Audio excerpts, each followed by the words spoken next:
Débat, l'honorable député de Mont-Royal.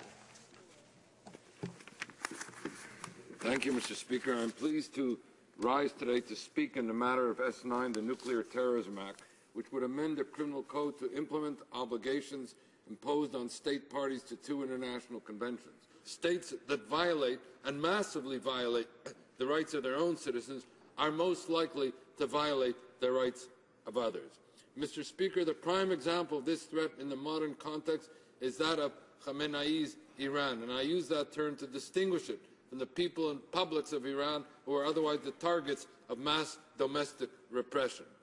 Where the steady progression towards nuclear capabilities demonstrates the importance both of domestic criminal law enforcement, as we have been discussing it, as well as multilateralism and international legal regimes on the other. Bill S-9 deals with the domestic prong. With regard to the Iranian nuclear threat, however, we must continue to engage internationally as well. I have described the terms of the Iranian threat in terms of a fourfold threat: the nuclear threat, the incitement threat, the terrorism threat, and massive domestic repression. Mr. Speaker, let there be no mistake about it. Iran is in standing violation of international legal prohibitions respecting its nuclear weaponization program. Iran has already committed, as an all-party committee of the Foreign Affairs Committee in this House determined, already committed the crime of incitement to genocide prohibited under the Genocide Convention itself. Iran has been characterized as a leading state sponsor of international terrorism, and indeed its terrorism in 2012 alone, which spans 5 continents and some 22 terrorist acts with Iranian footprints, has served to further affirm that proposition. And finally, as I mentioned, Iran is engaged in such massive domestic repression as effectively constitute crimes against humanity against its own people. And so this brings me to the particular issue of the manner in which Canada must address the whole question of nuclear proliferation with regard to Iran. And here the international context and our role in that context becomes particularly important. I would like to suggest that Canada support the prospective P5+1 negotiations with Iran, with whatever diplomatic strategy may develop in the context of those negotiations, and put forward the following requirements with respect to combating nuclear proliferation in general, but in particular with regard to Iran's nuclear weaponization program. First, that Iran must, as a threshold requirement, verifiably suspend its uranium enrichment program and thereby counter the Iranian strategy, the 3 Ds of delay, denial, and deception, which are used in order to accelerate that nuclear weaponization program rather than, in fact, move towards disarmament. Second, Iran must ship its supply of enriched uranium out of the country where it can be reprocessed and then made available to Iran under appropriate inspection and monitoring for use in civil nuclear programs.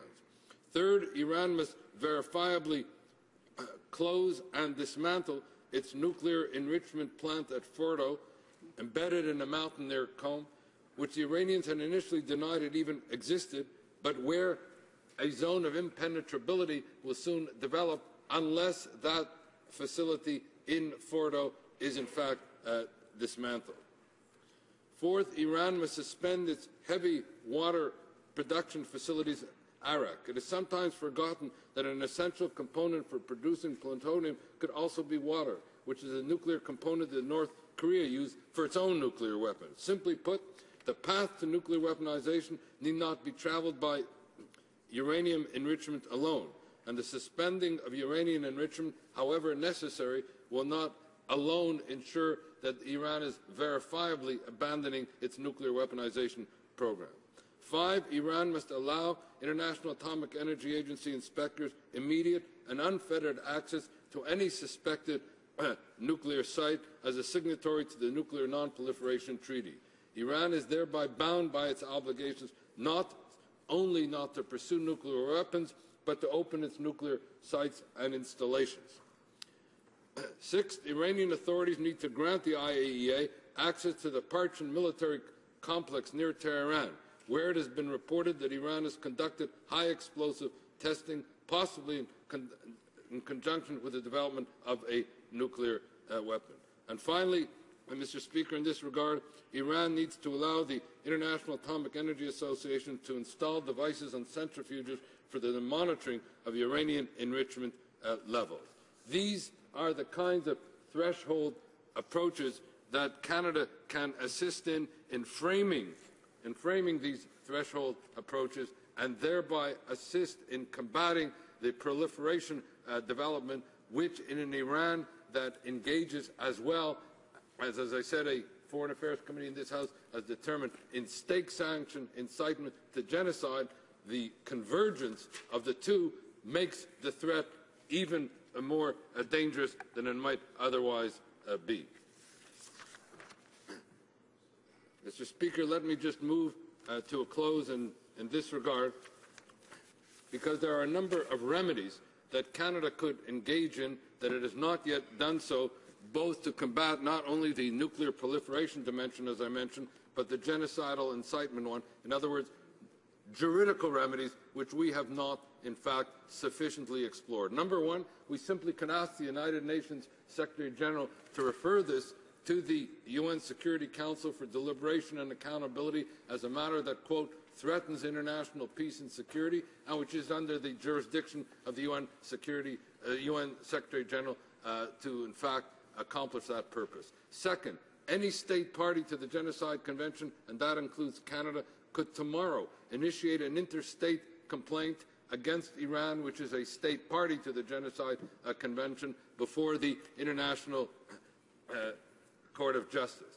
Third, Canada or any other country could ask the UN Security Council to refer the matter of Iran's state-sanctioned incitement to genocide underpinned by its nuclear weaponization program to the UN Security Council for purposes of inquiring into individual criminal liability. There are other remedies, Mr. Speaker, but I will limit it in this regard. And finally, before I conclude my remarks, I would like to return briefly to one specific technicality relating to Bill S-9 and to link this with the problem of Iranian nuclear weaponization.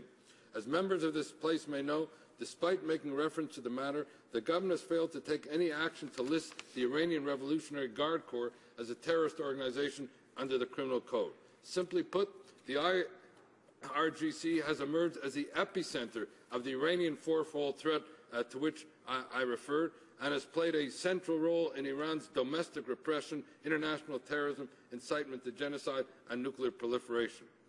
The United States has already labeled it as a terrorist group, while the UN and the European Union have imposed various sanctions against the IRGC and its leaders. It is regrettable that Canada has yet to take the step to list it as a terrorist entity here in the Criminal Code, which would be a step to combat both the nuclear proliferation as well as the genocidal incitement, as well as the international terrorism. Indeed, the IRGC, acting through Hezbollah and terrorist proxies of Iran, has been implicated in the attempted assassination of the Saudi ambassador in Washington, and also in July's terrorist attack targeting Israeli tourists in Bulgaria and resulting in 7 deaths, as well as in a series of international terrorist attacks during 2012. Of course, the international juridical remedies I outlined previously must be pursued against the IRGC and its individual members and leaders. Indeed, Mr. Speaker, I have long called for the listing of the IRGC as a terrorist organization, and mention it now in relation to Bill S-9 in order to highlight one particular aspect of the bill that needs to be more closely studied at committee and related amendments that may take place in this regard. Another important feature of the bill is its military exclusionary clause, which ensures that none of the newly created offences will apply to, quote, activities undertaken by military forces of a state in the exercise of their official duties to the extent that these activities are governed by other rules of international law, unquote. My concern, Mr. Speaker, is that activities by or in relation to the IRGC could be argued to fall into this category insofar as the IRGC could be categorized as a military force of a state and not as a terrorist organization. Clearly, the actions of the IRGC can be clearly demonstrated to be in violation of international law, thus precluding protection under this clause. Still, so long as they are not expressly designated to be a terrorist organization under the Criminal Code, this legal loophole loophole still looms over our discussions. Again, Mr. Speaker, we must situate Bill S-9 within the larger context of nuclear proliferation and the Iranian nuclear threat in particular, and thereby scrutinize Bill S-9 to ensure that it can have the intended effect in preventing nuclear terror. Accordingly, let me reaffirm again my request to the government to list the IRGC as a terrorist organization. And I would further suggest that the effect of the military exclusionary clause be more closely considered in committee to ensure that Bill S-9 is not precluded from achieving effective prevention. Mr. Speaker, Canada has a tradition and a reputation for taking the lead in multilateral efforts of this kind. Our nation is rich in effective soft power resources, and under previous governments we have demonstrated that multilateral leadership can achieve solutions to the most seemingly intractable problems of international cooperation and the pursuit of human security. Indeed, I would remind the House of our nation's leading role in the negotiation of the 1997 Ottawa Treaty banning the use of anti-personnel landmines, where Canada mobilized governments and non-governmental organizations to achieve the signing of this landmark global treaty. We should also recall that Canadian leadership, and with this I close, Mr. Speaker, was effective then in changing the behaviour of governments and militaries, ultimately proving that disarmament is an achievable goal, and Canada should be pursuing that goal today with respect to the overall proliferation context, particularly as it relates to, as I mentioned, Iran. Thank you, Mr. Speaker. Question et commentaires, questions or comments?